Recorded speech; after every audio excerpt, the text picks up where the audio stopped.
হাসনাত আব্দুল্লাহকে গ্রেফতার করেছে ঢাকা মহানগর গোয়েন্দা পুলিশ। হাসনাত আব্দুল্লাহকে গ্রেফতার করেছে ঢাকা মহানগর গোয়েন্দা পুলিশ। এরা আইসই বলছে আমরা মিরপুরের সমন্বয়ের পরিচয় দিয়েই ঢুকছে, লুটপাট করছে, ভাঙছে, ব্যাপক আকারে একটা লুটপাট করছে।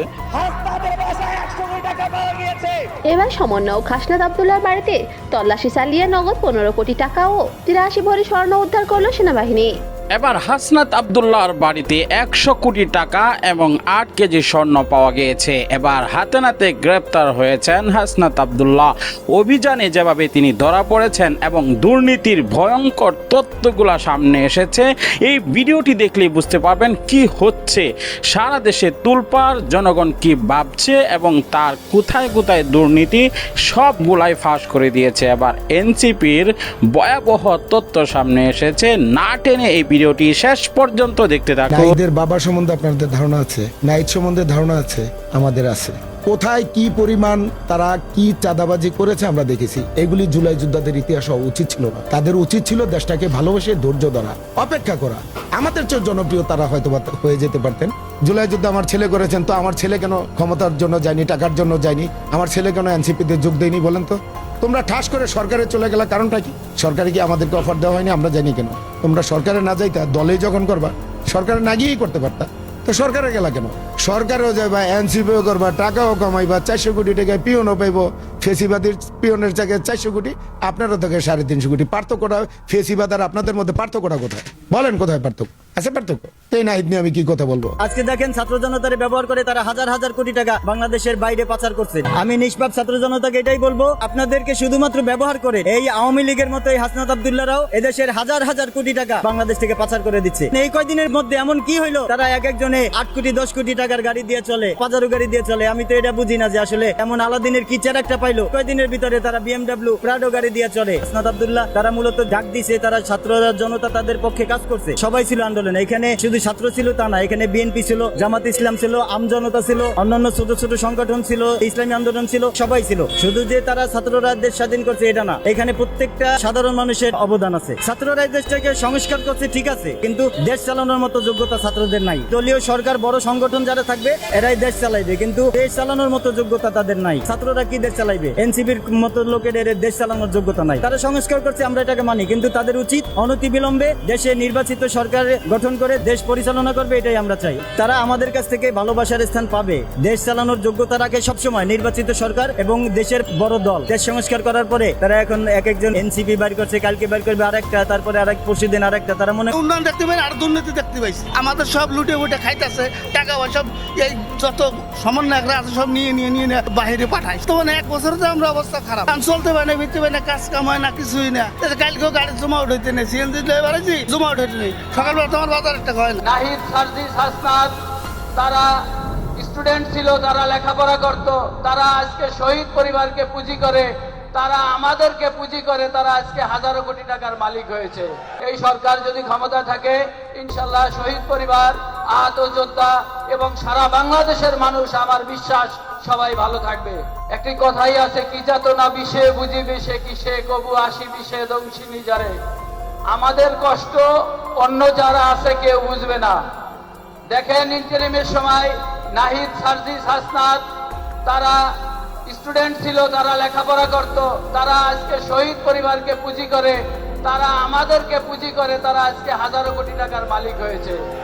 তারা নতুন রাজনৈতিক দল পেয়েছে, আমরা কি পেয়েছি? আমরা আমাদের সন্তানকে হারিয়েছি, ভাইকে হারিয়েছি, স্বামী তার, বউ তার স্ত্রীকে হারিয়েছে।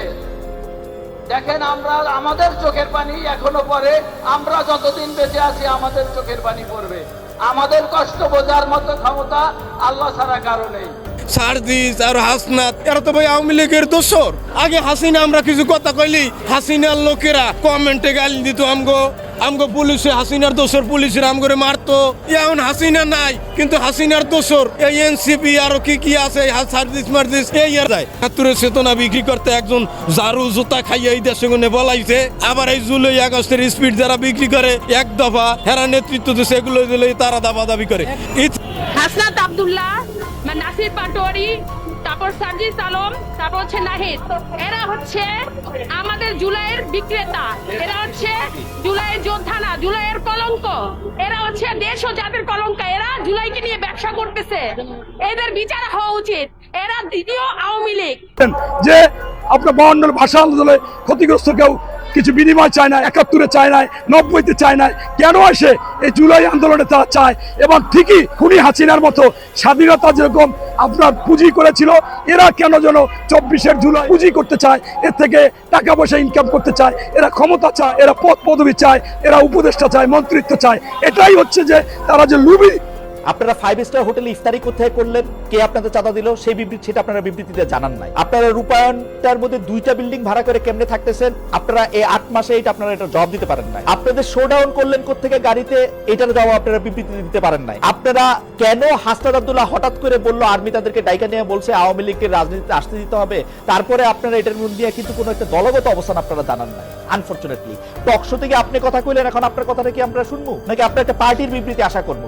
আপনি নতুন রাজনৈতিক বন্দোবস্তের কথা বলতেছেন, একটা নতুন আপনি আমাকে দেখাইতে পারবেন যে এনসিপির সাথে বিএনপির কি তফাৎ, এনসিপির সাথে জামায়াতের কি তফাৎ? কোন জায়গা দিয়ে আপনারা একটা তফাৎ করতেছেন আরেকটা জায়গা দিয়ে? আমরা কি এটা একটা অ্যাডপ্ট করতে পারি না? আপনি কি জানেন না যে জো বাইডেনের তখন পারবেন, এখন পারতেছেন না কেন?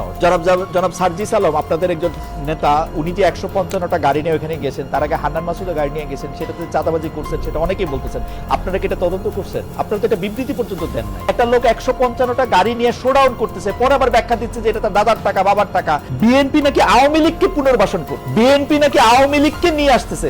আওয়ামী লীগ দিয়া বিএনপির নেতারা যেভাবে ক্ষতিগ্রস্ত হয়েছে তার 100 ভাগের একবার বাংলাদেশে কেউ হয় নাই। এরপরও বিএনপি কেমনে শত্রু হইলো এনসিপি, এইটার কারণটা কি? মানে বিএনপি কে ক্ষমতা থেকে ঠেকানোটা কেন এত জরুরি হয়ে পড়লো? আমি তো দেখতেছি বিএনপির নেতৃবৃন্দ প্রতিটা ভাষণে, মানে তারেক রহমান থেকে ফখরুল ইসলাম আলমগীর, প্রতিটা ভাষণে হাসিনার বিচার চান, চাইতে থাকেন। গত 15 বছর চেয়েছেন, এখনো চান। একই উত্তর আপনারা দিয়ে গেছেন। আমাদের উত্তরও আপনার রাজনৈতিক দল হিসেবে আমাদেরকে একটু ক্ষমা ঘেন্না করে মায়ের কম দিয়ে আমাদের উত্তর একটু শুনে রাখেন। আমরা দেখতেছি, আমরা যারা আপনাদেরকে টাকা দিছে বলে আমরা সন্দেহ করি, তারা গ্রেফতার হয় নাই, তাদের বিরুদ্ধে কোনো মামলা মোকদ্দমা কিছু হয় না, তারা সুখে শান্তিতে আসে। এই হচ্ছে আমাদের, এটাও আপনারা একটু শুইনা সহ্য করে নিজেদের মধ্যে আলোচনা করেন। যখন গণ অভ্যুত্থানটা নিয়ে প্রশ্ন ওঠে, গণ অভ্যুত্থানের ভাগীদার নিয়ে প্রশ্ন ওঠে, সবাইকে কিন্তু সমান সেটার অংশীদার তারা দাবি করে, খুব ভালো কথা। কিন্তু যখন ব্যর্থতা বা কোনো ধরনের জবাবদিহিতার মধ্যে পড়তে হয়, তখন কিন্তু শুধু ছাত্র তরুণদেরকে পড়তে হয় বা এই গুটি কয়েক ছাত্রকে ধরে পড়তে হয় যে, এবং এই শত্রু বা তারা 15 বছরে কিছু পারে নাই, এই কথাটা কিন্তু শুধু ছাত্র তরুণদের পক্ষ থেকে যায় না, এটা জনগণের পক্ষ থেকেও যায়। আপনি যদি আপনাদের এই অনুষ্ঠানগুলোর নিচে কমেন্টগুলা দেখেন, কখনো যদি চোখে পড়ে, এখানে কিন্তু যাদের প্রকৃত অর্থে যাদের অ্যাকাউন্ট আছে, এরকম অনেক মানুষ কিন্তু খুব সুন্দর সুন্দর কথা লেখে এবং কাউকে অ্যাটাক করে না, খুব গঠনমূলক ভাবেই কিন্তু লেখে। এটা থেকে কিন্তু আপনারা নিজেরাও বুঝতে পারবেন এবং আশেপাশের মানুষ থেকেও বুঝতে পারবেন যে গত 15 বছরে একটা যোগ্য বিরোধী দল হওয়ার ব্যর্থতা কিন্তু এদেশকে ভুগিয়েছে, একটা সফল বিরোধী দল হওয়ার ব্যর্থতা কিন্তু এদেশকে ভুগিয়েছে। এটা শুধু ছাত্র জনতা হিসেবে আমরা যে বলি যে, বা এনসিপি এই নতুন করে যেটা বলে, ব্যাপারটা তা না। আরেকটা বিষয় হচ্ছে এই শত্রু বা এই মুখোমুখি। প্রিয় দর্শক, সম্পূর্ণ ভিডিওটি দেখলেন, বুঝতে পেরেছেন ভিডিওটি অত্যন্ত গুরুত্বপূর্ণ। আমরা ব্রেকিং নিউজ, তাজা খবর, আপডেট টপিকগুলাই আপনাদের মাঝে একে একে শেয়ার করি। আমাদের সকল আপডেট এবং ব্রেকিং নিউজগুলো সর্বপ্রথম আপনাদের কাছে পৌঁছে দেওয়াই আমাদের লক্ষ্য এবং উদ্দেশ্য। প্রিয় দর্শক, আমাদের এই চ্যানেলটিতে যদি সাবস্ক্রাইব করে না থাকেন, তাহলে এখনই চ্যানেলটিকে সাবস্ক্রাইব করে দিন এবং